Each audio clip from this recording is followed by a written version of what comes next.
What's up? I'm Mike Janella, and we are here with Billy Wagner. And anytime one of the best relievers of all time is in town, well, we gotta say hi and chat and catch up. How you doing? I'm great. I'm happy to be here. We've queued up some of the best moments of your time here in a Mets uniform, and figured you can take us through it from your perspective and kind of relive some memories. How's that sound? I'm excited. All right, great. So I'm going to hand this over to you. All right. You tap and push play, and this is the Mets clinching the NL East in 2006. First time, as Cliff Floyd grabs it, Billy on the mound, that the Mets won the division since 1988. You guys did this in 06. Take me back. Oh, well, gosh. I tell you, there's only a few times, that you come out there and you really have those unbelievable, controllable nerves. Todd Willingham was hitting, and he has hit me very well in the past. He has really hit me well. So you know that in the know moment. that. Now, I know that in the moment. And I also know that it's packed. There's a lot on the line, and I think we had a 3-run lead, or it might have been 4-run lead. And so, knowing that I could go out there and go right at him without any real consequence, it was good to get through that, because I know that everybody was tired of going, hey, when are you going to clinch? What are you going to do? What do you expect? So that was a great moment. You guys did it with 2 weeks to go. You end up winning the division by 12 games. How soon were you thinking, all right, we got to clinch this thing? Well, we knew we were good. The biggest thing when you go into that is everybody needs to stay healthy. Let's keep everybody healthy. And so, but you also want to keep that same fire of like, hey, win, and so that win mentality. And I think we knew a while that was going to happen. This was like that pomp and circumstance. Hey, let's get through this. Pop the champagne. Let's enjoy it. But hey, the real party's going to happen in 2 weeks. The career you had, you still get a little bit nervous whenever a title's on the line, even in a division championship. Yeah. Well, I mean, those things don't happen very often. I was very blessed of playing quite a few clinching games, but it was very, they're always nerve-wracking. When you look at yourself, do you recognize that guy? No.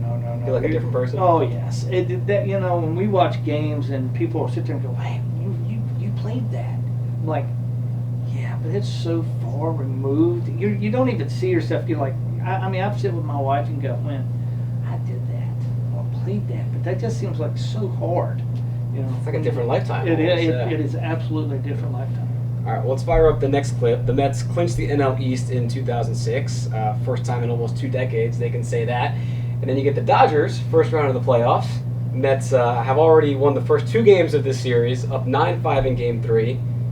And this one pops out on the right field line. What do you remember thinking about this moment? You know what? I felt like that whole series, we were just a better team. I don't think there was a lot of anxiety. I think the first game set the tone when we threw out 2 runners coming home. I think that just set the tone, and we just kind of cruised through that. I think we were destined for that Cardinal thing. But this right here, the only thing I remember is we clinch, we go in, we celebrate, we get on a plane, we fly out, we get in at like 9 o'clock in the morning. I don't know if I've ever been so tired in my life. I just remember some relief, because I think when you're poised and you're supposed to win, these each series gets a little tougher. I mean, we were the team to beat. We're the team that should do this. This isn't something we should be surprised at. And I think that's something that Willie would say too, is we are the best team. I'm not surprised. We should win this. You struck out the first 2 batters you came in to face that inning. I know an out's an out and a win's the win, that's all that matters, but that fly out to right field, foul territory, did that feel a little anticlimactic to you, or were you trying to mow everybody down? Well, you know what? I never went out there thinking strikeouts.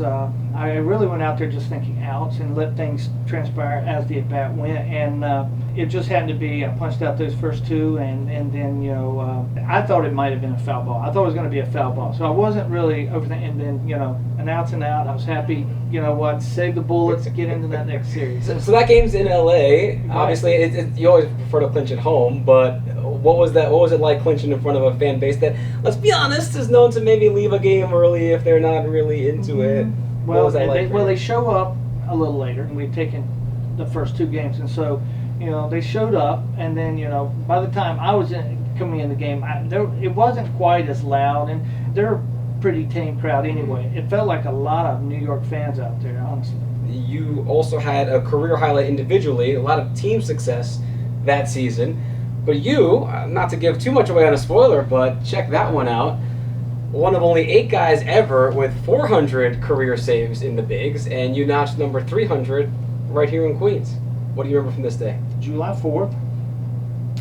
Get my 300 save, and then I guess what made it even more special, because I think it was middle of the year, so everything is still, we're not thinking about postseason quite yet. My college coach had come in. He just happened to be there with his family, and so they got to enjoy me getting my 300 save and hanging out with us after. Was he on like 300 save watch? Was he following you around once you got to 298, 299? I don't know if he was or not. I think he just good timing. I think probably they think those things more than I did. So, no, I think that it was just good timing. What did he say to you after the game? Because he saw you in college. Well, how did he imagine you could have ended up with a career like that? I think he was just proud. I mean, when I look back at going to a small Division III school at Ferrum, Virginia, I don't think there was many people going, oh, that guy's got a chance to possibly, get 400 saves or even be in the Hall of Fame discussion. So, I think there's a lot of happiness that he felt, and and I think he gave me the opportunity, and I think it was just one of those special moments. And he saw you in that game be nails, because the Mets, it wasn't a cushy 3-run lead and you came in. Mets actually scored 3 runs in the bottom half right before you came out to come back. You had to come in and actually lock down a win on the 4th of July. Were you even thinking about 300, or were you so locked in? You can't worry about those things. I mean, that's an afterthought, and that's a plus. But I think when you're going for those individual moments, the team has to come first. And when you really put the win in front of your individual, it makes it that much more special. Or did you know though, like leading up to those days, were you keeping track? Oh yeah. I mean, you can. I mean, those are stepping stones, and I mean for. The Hall of Fame's about numbers, and those things, and so each milestone you get is closer step to possibly getting to that Cooperstown. One of only 8 guys ever with 400 saves in the big leagues. Fun fact: 3 of those guys pitched for the Mets. Billy Wagner, one of them. Appreciate you swinging by and taking a drive down memory lane with us. Oh, fantastic! I appreciate that. All right, it's Billy Wagner. Thanks for watching.